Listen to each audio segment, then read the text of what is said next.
골로새 교회를 위해서 기도하시는 바울은 내가 너희를 위하여 그치지 않고 구한다, 이 얘기를 하신 이유가 내가 이렇게 많이 기도하니까 알아주라, 이런 의도가 아니죠. 내가 너희를 위하여 그치지 않고 기도한다는 말은 예수님 재림하는 순간까지 이 기도는 교회가 멈춰서는 안 될 기도다. 그런데 이 기도를 연구해 보면 이 기도 속에 모든 게 다 들어있어요. 만 가지가 이 기도 속에 들어있어요. 이 기도를 보면 10절에 하나님을 아는 것에 자라게 하시고, 하나님을 아는 것에 자라게 하시고,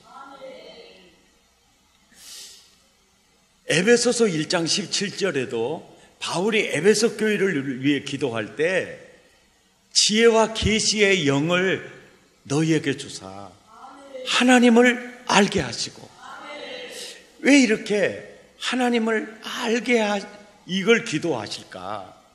베드로후서 1장 2절에 보면 하나님을 알면 알수록, 예수님을 알면 알수록 우리에게 어떤 효과가 있죠? 은혜, 카리스, 평강, 에이레네, 온전한 복을 통칭하는 단어가 저 단어거든요. 그러니까 예수를 알므로 은혜와 평강이 넘치게 되거든요.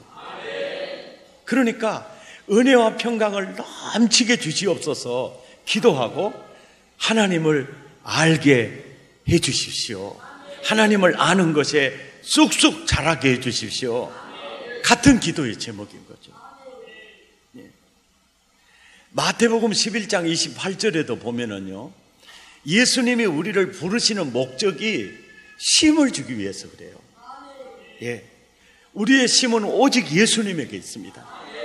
누구든지 목마르거든 내게로 와서 마시고, 수고하고 무거운 짐진 자들아 다 내게로 오라.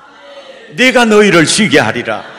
그런데 어떤 방법으로 쉬게 하시느냐 하면요, 나의 멍에를 메고 내게 배우라. 그러니까 예수님을 알면 알수록 쉼 지수가 높아지는 거예요. 은혜와 평강 지수가 높아지는 거예요. 출애굽기 14장 12절에 보면 이스라엘 백성이 출애굽해서 이제 가나안을 향해 가는데 애굽의 군대가 총 출동해서 뒤를 추격을 하고, 그리고 도망갈 데도 없이 양 좌우에는 절벽이고 앞에는 홍해가 가로막혀 있으니까 똑같은 추격을 받으면서도 이스라엘 백성들과 모세가 반응이 완전히 다르는데요, 12절에 보면 이스라엘 사람들의 반응은 애굽 사람을 섬기는 것이 여기서 죽는 것보다 낫겠다, 지금이라도 백기를 들고 돌아가서 저희들이 잘못했습니다, 영원한 영님으로 섬기겠습니다, 살려주시오, 그러는 게 낫겠다는 거예요. 그 길이 최선의 길이라는 거예요. 그런데 똑같은 처지에 똑같은 어려움을 있는 동일한 그 상황에서 13, 14절에 모세는 완전히 반응 자체가 달라요. 너희는 두려워하지 말고 가만히 있어서, 지금 이스라엘 백성은 두려움에 완전히 사로잡혀 있거든요. 그런데 너희는 두려워하지 말고 가만히 서서, 자기는 모세는 두려움이 없어요. 가만히 서서 왜 두려움이 없느냐? 여호와께서 우리를 위하여 행하시는 구원을 보라. 지금 이 사건은 우리를 죽이기 위한 사건이 아니고 죽여가는 저 부대가 죽고 우리가 그들로부터 완전한 자유를 얻기 위한. 그러니까 모세와 이스라엘 백성이 다른 점은 뭐냐면 알고 모르고의 차이예요. 모세는 하나님을 알아요. 아니까 알면 알수록 은혜와 평강이 모세에게 있어요. 담대함이 모세에게 있어요. 또 사무엘상 17장 11절에 보면 블레셋이 골리앗을 앞세워서 이스라엘을 쳐들어왔을 때 왕의 사울과 온 이스라엘이 블레셋 사람의 이 희롱하는 말을 듣고 놀라죠. 크게 두려움에 사로잡혀 있어요.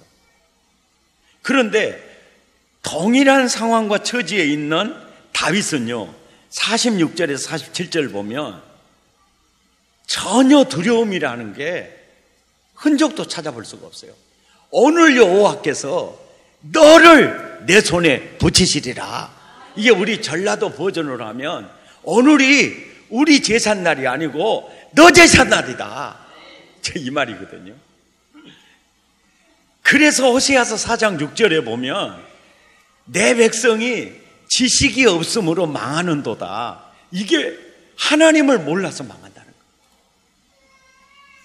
그러면서 6장 3절에 보면 여호와를 알자. 힘써 여호와를 알자.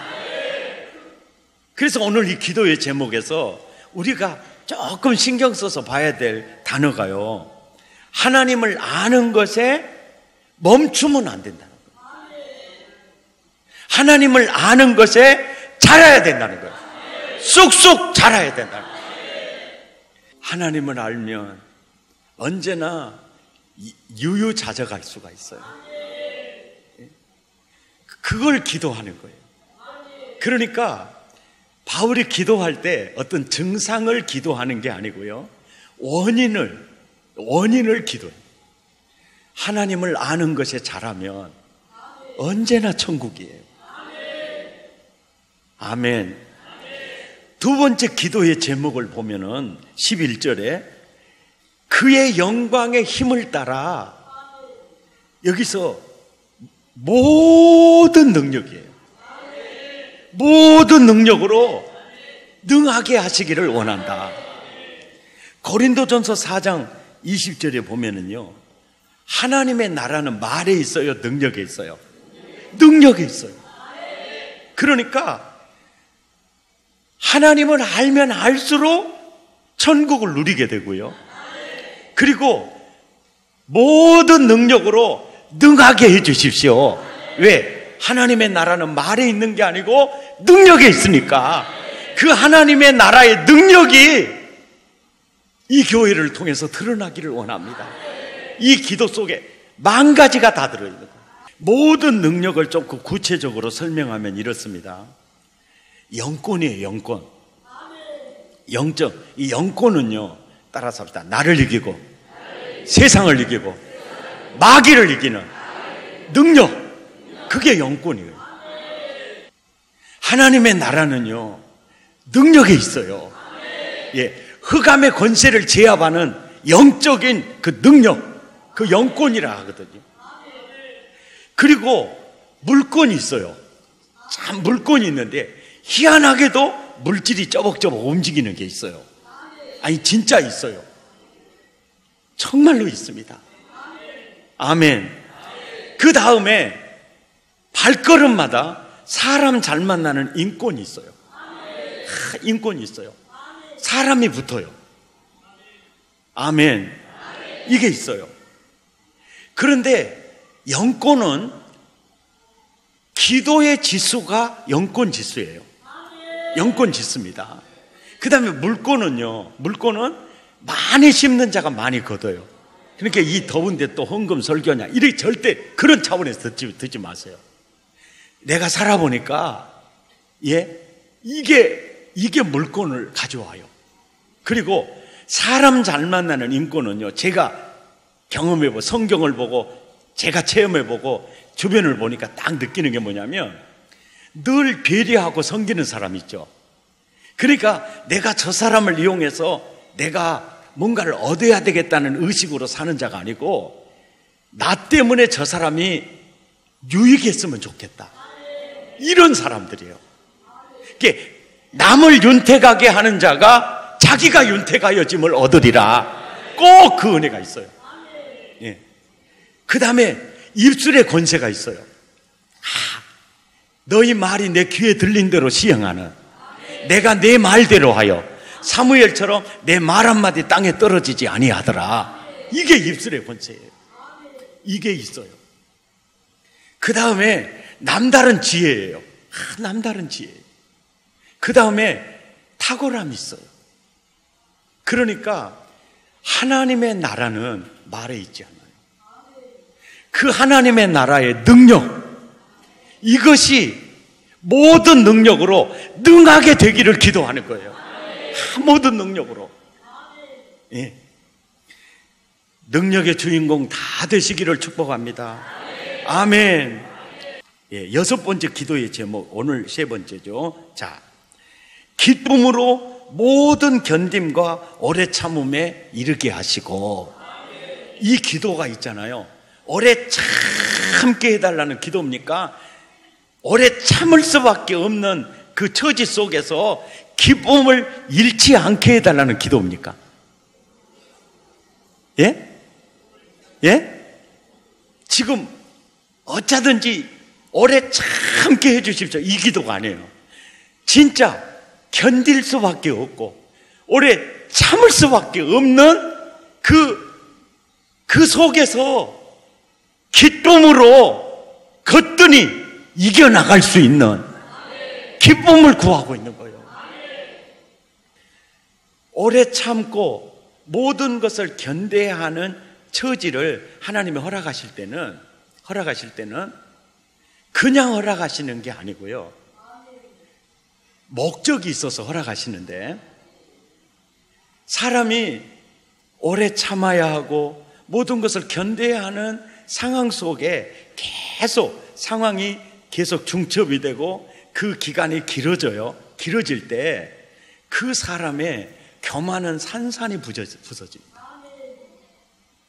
그리고 자기도 모르는 사이에 하나님의 은혜가 없으면 나는 도저히 살 수가 없고 저 사람의 도움이 없이는 나는 불가능한 겸손이라는 성품이 그 속에서 빚어져요.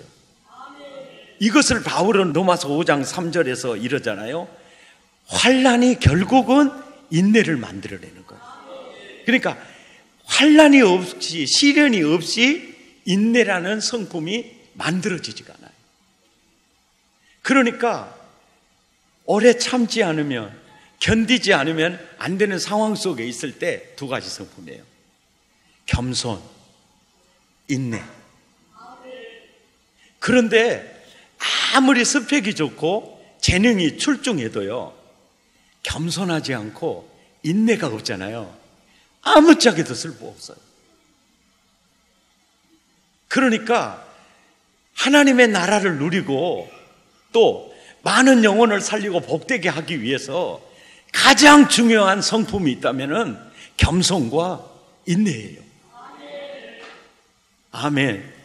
그러니까 그것을 성숙시키시는 그분을 생각하면 기뻐할 원인이 되잖아요.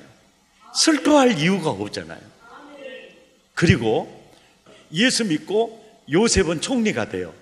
그런데 스데반은 예수 믿고 돌에 맞아 죽어버려요. 그러니까 성경에 보면은 너무나 많은 사람들이 다 다양해요. 어떤 사람은 예수 믿고 굉장히 긍정적인 풍요를 누리고, 어떤 사람은 예수 믿고 고생만 하다가 순교를 당하고. 그러면 하나님이 불공평하시느냐? 그게 아니에요. 하나님은 절대로 불공평하지 않으세요. 예수님에게 받는 것도 은혜고 복이잖아요. 그런데 내가 주를 위해서 희생하는 것도, 주를 위해서 고생하는 것도 영원히 사라지지 않는 상급과 면류관입니다. 그러니까 예수 믿고 형통하고 편안하게 그걸 누리고 사는 이들도 은혜에 감사하지만, 주님을 위해서 그리스도의 남은 고난을 채우면서 견디지 않고 참지 않으면 안 될 상황에 있으면서도 바울은 그 어려움을 기쁨으로 이겼거든요. 이게 상급과 면류관이다.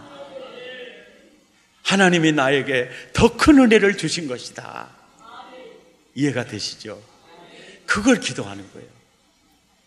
오래 참지 않으면 안 되고 견디지 않으면 안 될 상황과 처지 속에서도 기쁨이 넘치기를 기도하는 겁니다. 왜요? 그것이 하나님 나라니까. 그것이 하나님의 아들이 누리는 은혜니까. 아멘. 그걸 기도하고 있습니다. 7가지 기도의 제목을 그치지 않고 바울이 계속 하는데, 첫째 기도가 하나님의 뜻을 아는 것으로 채우게 하시고, 범사에 합당히 행하여 하나님을 기쁘시게 하는 삶을 살게 하시고, 선한 열매가 가득하게 하시고, 그 지난주에 살폈고요. 오늘 하나님을 아는 것에 자라게 하시고, 모든 능력으로 능하게 하시고, 어떤 상황 속에서도 기쁨으로 모든 견딤과 오래 참음에 이르게 하시고, 그리고 7번째요. 대부분의 신자들은 땅의 것에만 대부분 초점을 두고 살아요. 예. 지금 내 통장에 돈이 얼마 있느냐? 지금 우리 아파트 값이 얼마냐? 지금 내 월급이 얼마냐? 이것에 굉장히 초점을 두다 보니까 진짜로 신자가 초점을 둬야 될, 그것에 대해서는 무관심한 속에 사는 거예요. 그런데 그것을 무관심하면서 살아야 할 게 아니에요. 그래서 성도, 세상에서 구별된 하나님의 아들들, 그래서 거룩할 성자를 써서 성도. 그러니까 집사, 권사, 장로, 목사, 이거는 역할을 따른 그런 직분이고, 성도라는 말 자체가 굉장히 아주 높인 말입니다. 사실은 구별된 성인이다, 이 뜻의 성인이다, 영광스러운 하나님의 아들이다, 이 뜻이거든요. 성도, 그 성도의 기업의 부분을 얻기에 합당하게 하신, 이것이 우리가 하는 일이 아니에요. 성도의 기업을 얻기에 합당하게 하신 분이 누구냐면, 나무에 달려 율법의 저주에서 우리를 속량하신 예수 그리스도, 구속의 은혜, 구속의 그 은혜. 그러니까 하나님의 아들이 되고 성도의 부분을 얻게 하신, 그것을 늘 감사하게 하시기를 기도하는 겁니다. 그러니까 초점을 땅의 것이 아니라 위의 것에, 이걸 기도하고 있어요. 갈라디아서 3장 29절에는 유업이라고 표현이 되어 있고, 갈라디아서 4장 7절에도 아들이면 하나님으로 말미암아 유업이라고 표현이 되어 있고, 로마서 8장 17절에는요 자녀이면 상속자, 누구 상속자? 하나님의 상속자. 누구와 함께? 그리스도와 함께한 상속자. 그러니까 기업의 부분이 대단한 겁니까? 안 대단한 겁니까? 대단한 겁니다. 기업의 부분이 아주 대단한 거거든요. 우리가 세상에 살면서 어떤 사람은 태어날 때부터 S라인으로 태어나고 아무리 먹어도 살도 안 쪄요. 그리고 화장 안 해도 언제나 파운데이션 빨이 있어. 그러잖아요. 어떤 사람은 태어날 때부터 키가 너무 커서, 또 키가 너무 작아서, 또 계속 물만 마셔도 살이 쪄불고, 그러면 사람들이 느낄 때 세상은 참 불공평하다라는 생각을 하게 돼 있어요. 또 예수 믿는 사람들 중에서도 보면 긍정적으로도 풍요로운 그런 은사를 받은 사람이 있는가 하면 또 그렇지 못한 사람들이 있거든요. 그걸 보면은 참 불공평하다 이렇게 이제 느끼실 거예요. 이걸 느끼게 돼요. 근데 그리스도와 함께한 상속자로서 자녀이면 유업을 이어받아요. 상속을 받습니다. 그 나라, 그러니까 그 상속, 기업의 부분이요. 지금 우리에게 있을까요? 없을까요? 없어요. 지금은 없어요.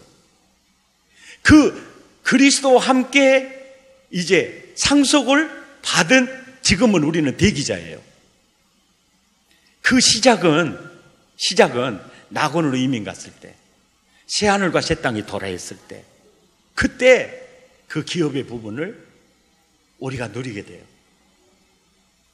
그때에 가보면 이제 느끼는 거예요. 그때에 가서 뭘 느끼느냐면 아담이 범죄함으로 지옥 같은 세상을 체험하잖아요. 지금 우리가 지옥 같은 세상을 체험하는 거예요. 이 세상을, 지옥 같은 세상을 체험하고 이제 그리스도와 함께 기업의 부분을 얻게 될 때 그 은혜가 큰지 작은지 알까요? 모를까요? 아는 거예요. 왜? 우리는 광야 40년을 돌아왔기 때문에 가나안의 좋은 땅이구나를 알게 되듯이 하나님의 섭리가 있어요.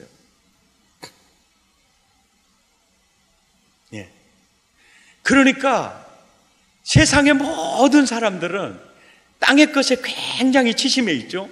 그래서 골로새서에 보면 땅의 것을 생각지 말고 위의 것을 생각하라. 이 말이 다 이 기도와 연결이 돼 있어요. 아멘이죠.